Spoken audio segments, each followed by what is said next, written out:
Hello, YouTube. It's your boy Nathan coming to you to do another recap video. Today we are talking 90 Day Fiancé Season 12, Episode 1 in my getting married era. Woo! We got a lot to discuss on this season premiere of 90 Day Fiancé Season 12. Whoa. I mean, oh my goodness, this is going to be a doozy, I can tell you that. I so season 11, I said it was a could have been a dangerous season, ended up being okay. This season is going to be a very controversial season in my opinion. This season's going to be messy. There's just things that I already see that I really are questioning and I really don't like on a personal level and stuff. We'll get more into it. So without further ado, let's just get started. The first couple I want to talk is Marissa and Edward. So we met this girl named Marissa. She's like 45. She lives in New York, and she's like an executive. She basically is an executive, basically at a bridal shop, basically. She actually works at a bridal shop that was actually featured on the other TLC show called Say Yes to the Dress and stuff. So that's pretty interesting and everything. And she says she's in the background when people are getting their when the brides are saying yes to their dress and stuff. So she's been married before and she has a few kids. But she got divorced like I think like six years ago and stuff or whatever. And then she was on a girls trip to the DR and stuff. Of course, it's to the DR on a girls trip, and she met this guy named Edward. Edward, he's a little bit younger than she is. This typical storyline when meeting in the DR. You got a high executive going to the DR, just like basically like an entertainment type person, basically, and everything. They fell in love, and he proposed to her and everything. And I think this was just a couple that said, "Do you want me to get down on one knee and stuff?" And she said, "I'm not going to tell you what to do." And so he had like rose petals in the bedroom, asking her, "Will you marry me?" and stuff and everything.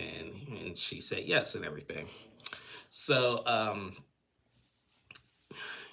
so we seen her talking to her coworkers about Edward, and she made like a valid point. When he talks about his lifestyle, like when he complains about his day, it's just like somebody like whatever he's doing, it's just not, either they're not tipping or just it's just a slow day. As in terms with Marissa, like she got a lot. Living in New York, you got that New York lifestyle. With work, family, friends, and all that. And she says that she does not want to make it sound like her life is more important than his is, but it's something that she mentioned. She also mentioned something. Now, this is kind of disturbing. I guess this Edward guy got a surgery to make his male area circumcised or whatever and everything. And she was explaining that the stitches like came after the surgery, like the stitches randomly came out and stuff. Like ouch, ouch, and ouch. Really disturbing. Did not need to know that. Just ouch and stuff. So we seen later Marissa and Edward have a conversation, and she asked him, "How is your what?" And he said his doctor. He was like, it's funny. I see my doctor out in the street, and he asked me that same question. Oh yeah, how's your what? Typical conversations, just asking about your what and stuff and everything. And she asked him, "Well, are you gonna be ready to go on the plane?" And he's like, "Yeah, I'm not worried about it, but there is one thing I am worried about. I'm worried about you and this guy named Michael." Now, who's Michael, you may ask? That is Marissa's ex-husband.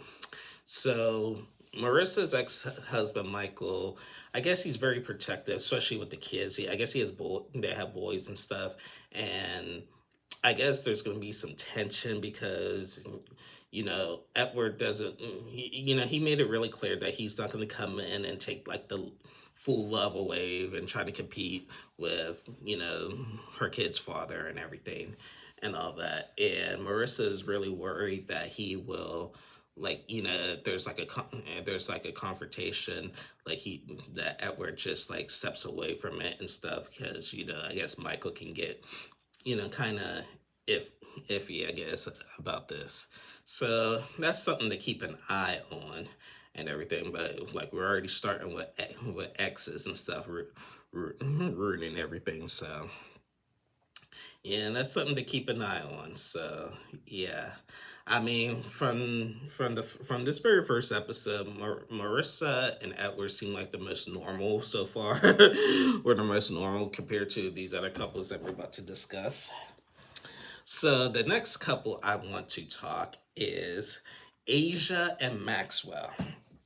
So Asia, she's from Alabama, and Maxwell is from Nigeria. Now, Asia is a really, really religious Pentecostal type person. She's in the church, praying, speaking in tongues, praising the Lord and everything. Now, she was a little loud with it. Now, here's the thing. I grew up Pentecostal. I've been in a Pentecostal church before and everything, so I'm used to what we saw there and everything. But I don't go to a Pentecostal church anymore. I go to a Baptist church. Just certain things are just a tad bit much. It doesn't take away my love for the Lord. It doesn't take away from me praying and reading my Bible every day and everything, and praying that God delivers me from something and everything. So we've seen her in the church praying and speaking in tongues and prophesizing a little bit and everything. I have my own things about that too, but I'm not going to get into that. So then they go into testimonial service, and she testifies and says that she is going to be bringing this guy named Maxwell to the United States, and he's from Nigeria, that God brought them together and everything. She said that when she was like 12 years old, like there was some kind of like psalm that she learned that she already knew, something, explained something like that. And then like somebody, prophets, prayed over her, spoke over her and whatever and everything. And then she got, fast forward to life, she got on a dating app and expanded her location, and she met Maxwell from Nigeria, and she went over there. They got engaged and everything. She also has like a friend, one of her best friends also got engaged to one of his best friends on the trip as well, so they wanted to do everything together. So she's praying and telling the congregation about, the Lord is going to bring me my husband to the United States of America. We're going to pray that he gets his interview and everything, this, and that, and all that. I'm like, Lord help us.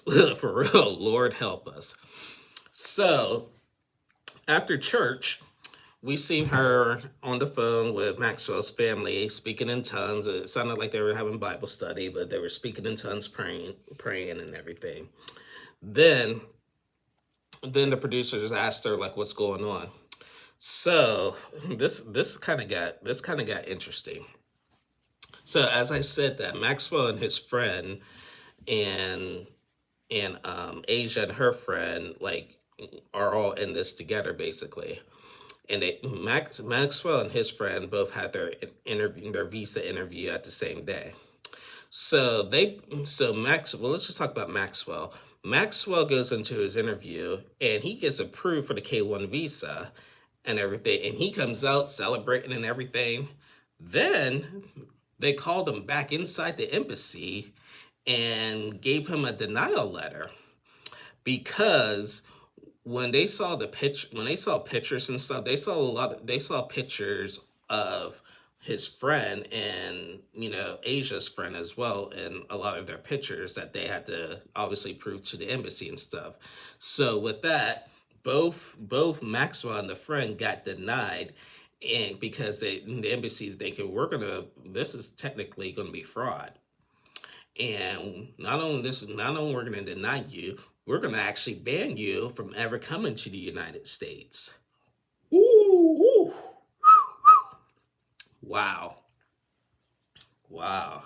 So, Asia's obviously having a fit and everything and going crazy and everything, just worried and everything. So, she told him, like, go back in there and keep fighting, basically. Just keep fighting it, keep fighting it. I know the security guards in there are getting kind of mad and everything, but just go back and fighting in it. So eventually Maxwell calls and says, hey, babe, so what happened was they did lift up the ban. We're no longer banned from ever entering the US, but they said now we have to apply for a spousal visa.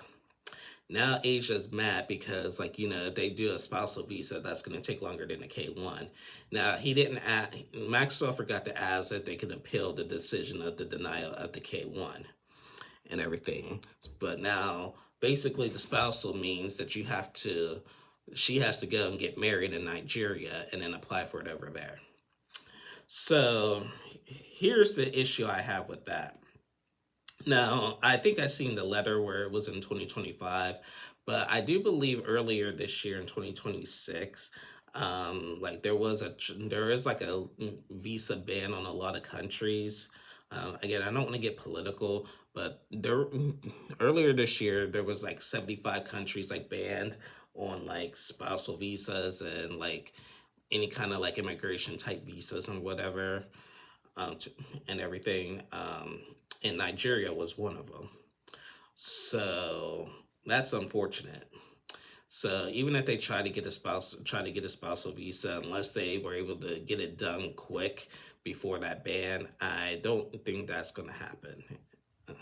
So yeah, that's unfortunate. But my thing is, why would you, especially in Nigeria, why would you go into the embassy with your best friend, like you and your best friend are both applying, and then put your pictures of you and your best friend on that?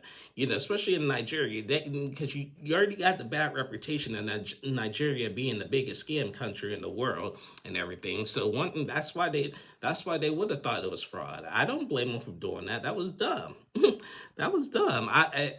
It's messed up that they approved you first and then came back and said, "Oh, you're denied." That's that's cool. I think that's cool, but they should have just not. They should have just denied you right then and there, and stuff and everything. So, and I would have been happy, if he would have gotten approved right from the get go. Like this would have been the first time a Nigerian on 90 Day has been approved right from the get go. Everybody else, all the other Nigerians had to go through it so hard.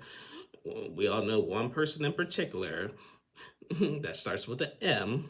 That's not Maxwell. That starts with an M from the past. Y'all know who I'm talking about. So yeah. So yeah, I think that was dumb. So, but we'll see how that plays out. So yeah, that was Asia and Maxwell. Oh yeah, we're just getting started. Next couple I want to talk is Katie and Josh. Oh my God, this Katie girl. Now she's 26. She likes to travel. So basically, she has OCD, and her attention span is just, she likes to focus like on small things rather than the big picture. And so basically, she, with her liking to travel, she's, traveled to England and everything. And she has like this weird addiction called basically making out with people and stuff. So Josh, here's how she met Josh. She was out with some friends, and she was actually meeting up with some other guy first, and she made out with him. And Josh was there as the other guy's friends, and she's there, and she I guess how it originally started out in the UK, that she was like pet sitting or whatever, and then she went out and met some guys, started making I guess she started making out with this one guy, and then she started making out with another guy and everything, and then she seen Josh, and she thought Josh was cute, and she wanted to make out with Josh, but Josh said, "No, you just made a little bit for my friends." And then I guess like she got really drunk and went to the bathroom, like made a drunken video, went to the bathroom, and I guess this like guy was just like stalking her. I think it ended up being Josh, and she asked him, can he take her home or back to the hotel, or whatever, and he did, and then they hit it off, and then they eventually started making out, and then that just developed into their relationship and everything. Yeah, this is this is weird. This is weird in my opinion. Um, so they started dating. He proposed to her. She said yes. He got approved for his visa. He's coming to America now. This Katie girl, she was supposed. She told him that she was gonna get like a new apartment and stuff and everything. So he, instead of, I guess like they were supposed to like stay with a friend or whatever, and but she forgot to do it basically, and now time is ticking. He's about to come to America. Well, the day before he arrives to America, she says that she finally did find an apartment and she signed a lease. But this goofy girl says that she found an apartment, signed a lease, but she just saw pictures online and hasn't even gone over there to check it out. So she's like, I could be walking into a disaster. And I'm just like, what in the world is going on here and everything. So we seen her like packing up her stuff in storage and everything, and like trying to get like everything ready and stuff. She said when Josh comes in that she's gonna get a hotel for a couple days. She said the apartment's just not ready, but she got the apartment, so it's whatever and everything. So at least she got the apartment. But why would you sign a lease when you never even seen the apartment? You can't just go by pictures and stuff. It is, ugh, wow.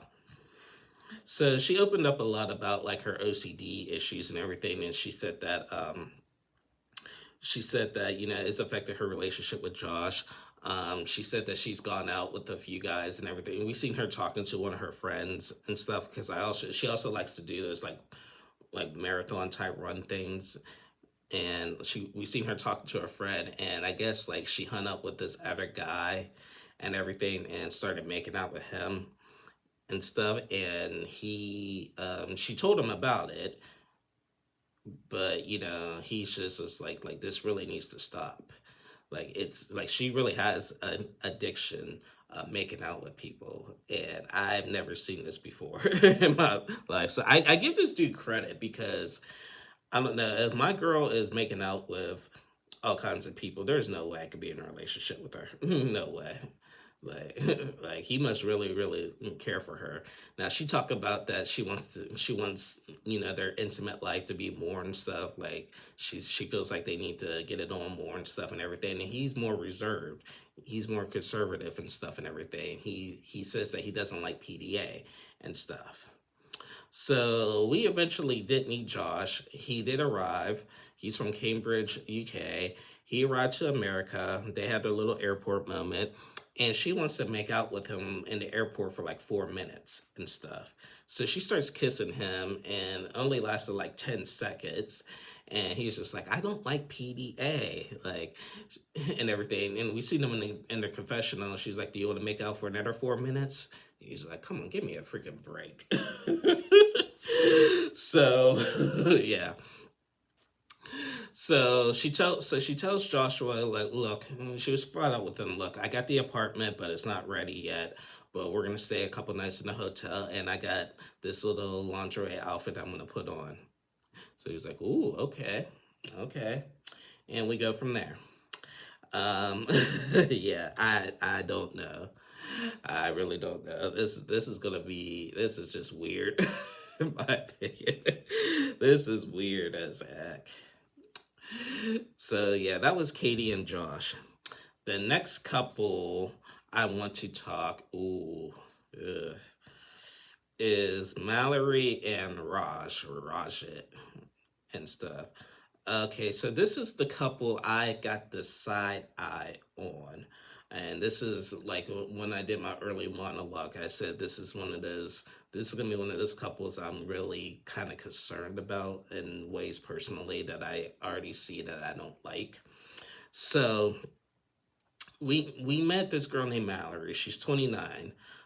She's from Athens, Alabama, and Athens, Alabama, I guess, is a really deep South country town, if you know what I mean. And her and her family are referred as a traditional, a Southern country saying called redneck and everything. Um, yeah, just that itself just has me. So she is actually engaged to a guy named Rod. She calls him Raj. I think his name was Raj. Raj, I think it's how you say it. She calls him Raj because she doesn't know how to pronounce his name fully. And he's from Turkey. Well, we met Mallory already in Turkey because he has his visa interview coming up, and she doesn't want anything to distract him um, getting from not getting approved to come to America. So she says she met this guy like on the trip to Greece. She was on a girl's trip to Greece and everything, and met this guy, and and they headed off, and the rest was history basically. I guess he works on this Raja guy. He works on the boat and everything. We seen her talk to on her way to meet up with Raj. He she was in the taxi. She was telling the taxi driver that their love story basically. She's like, yeah, I'm from Alabama, and everything. He was like, well, what part? What part? And she said Alabama, and yeah, we're rednecks and stuff. And he's like, oh, okay, and stuff and everything. And he was like, well, what are you doing in Turkey? He's like, my fiance is coming here. I'm here to get my fiance and to take him back and stuff and everything.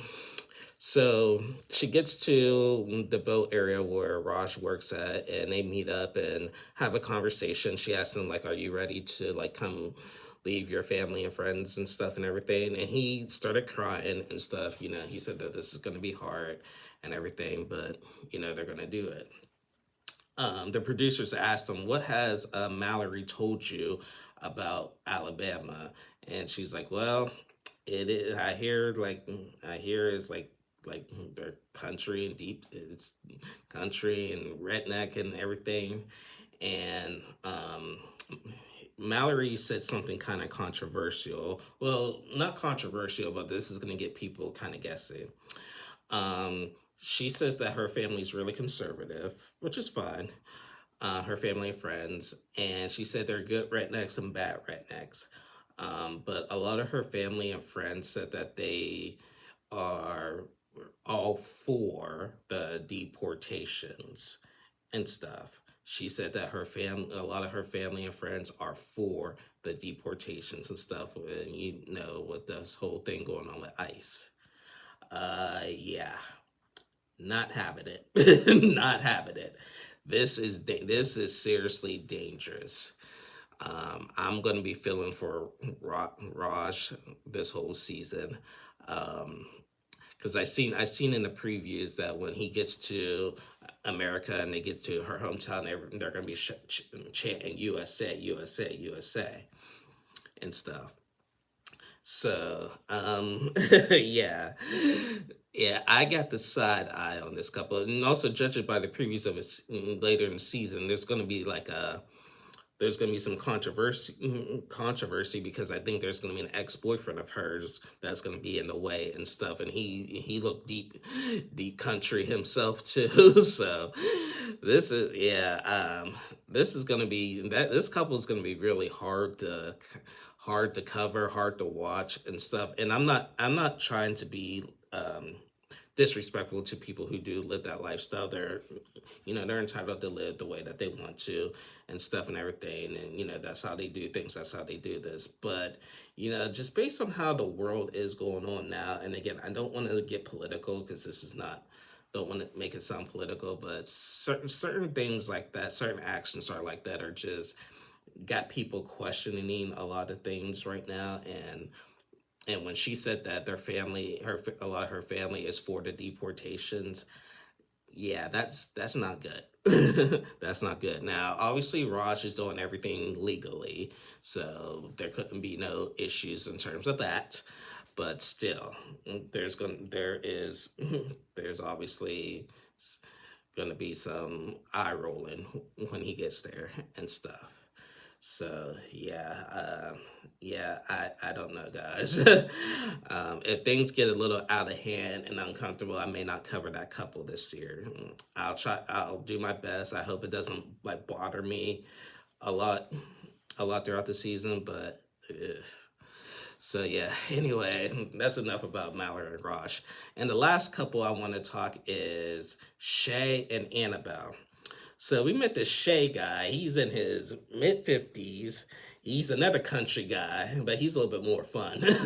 He's from Kentucky.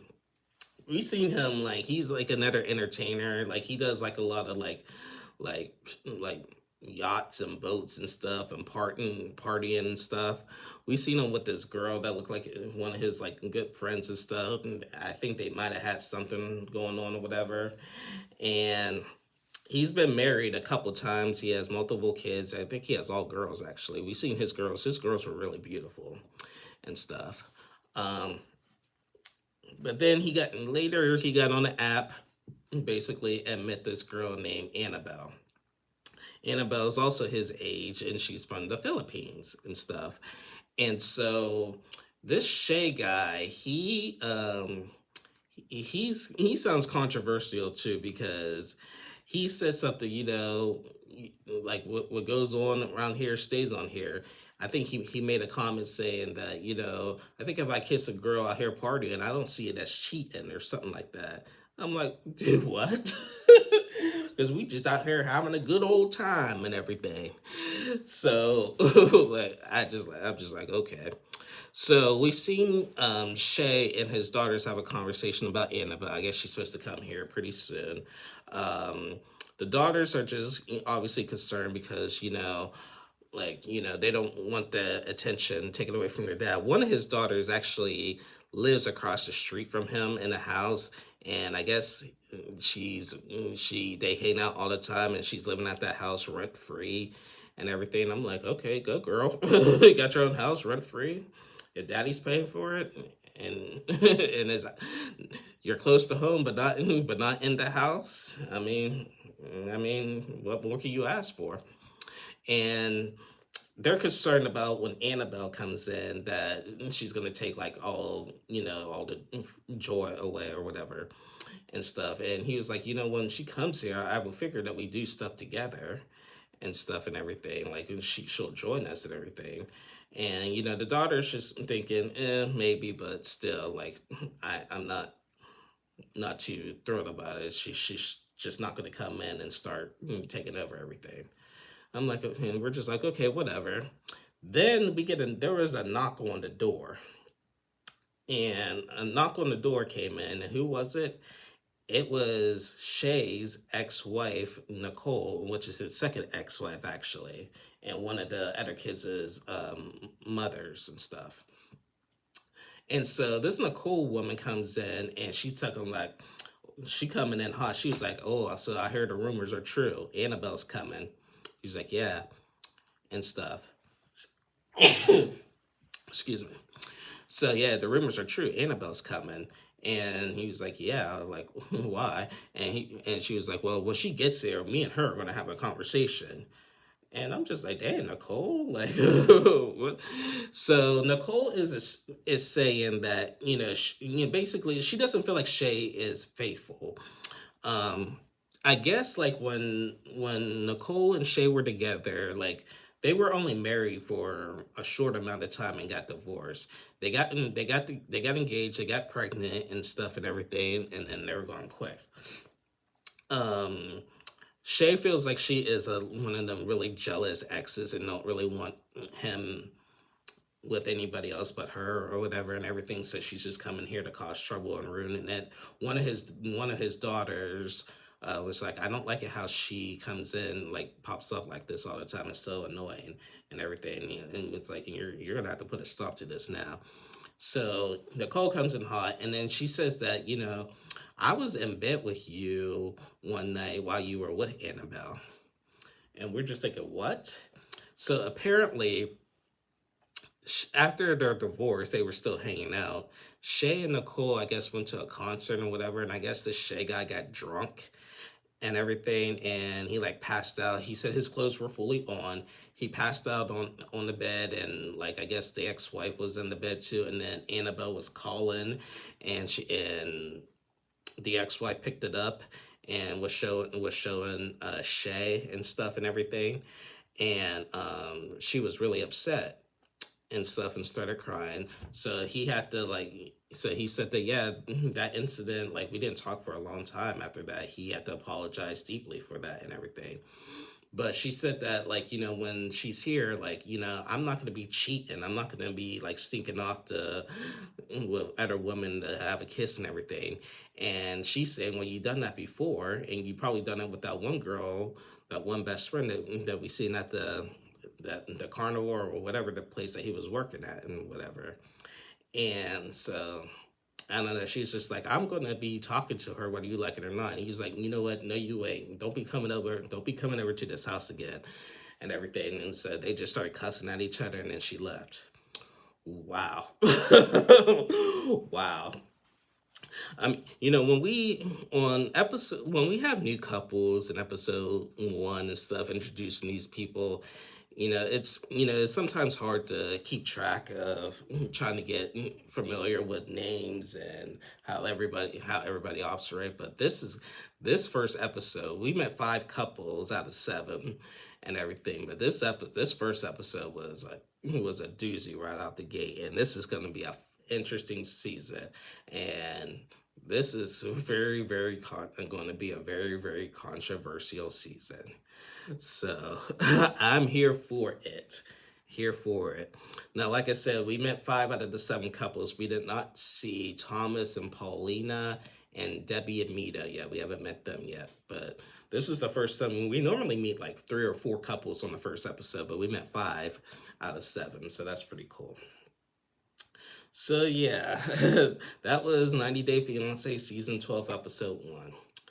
Anyway, guys, and also, unfortunately, there is no pillow talk for this season. Of course, a good season, a good interesting season comes about, and we don't get pillow talk. So now, we're gonna have to I gotta find some watch parties and stuff and everything. I'm gonna have to like get online and do some watch parties and find some 90 Day Fiancé watch parties to start no pillow talk. So that sucks. But anyway, guys, that is the end of my review. Thank you guys so much for watching. Please like and subscribe to my channel if you haven't already. And to all my new subscribers, thank you so much for joining this channel. I hope you guys enjoy my content and stuff. Again, the only rule I have on this channel is just please keep the comments respectful and about the episode only. No disrespectful attacks towards me or even the cast. Even if we don't agree with the cast, be respectful. Like, I don't, so and so did this, I don't like how this person did that. We can have a conversation, but please be respectful. That's my only rule. So anyway, I'll be back on tomorrow, Tuesday, to recap 90 Day The Single Life. The Single Life is the last episode before that tell-all, so be on the lookout for that.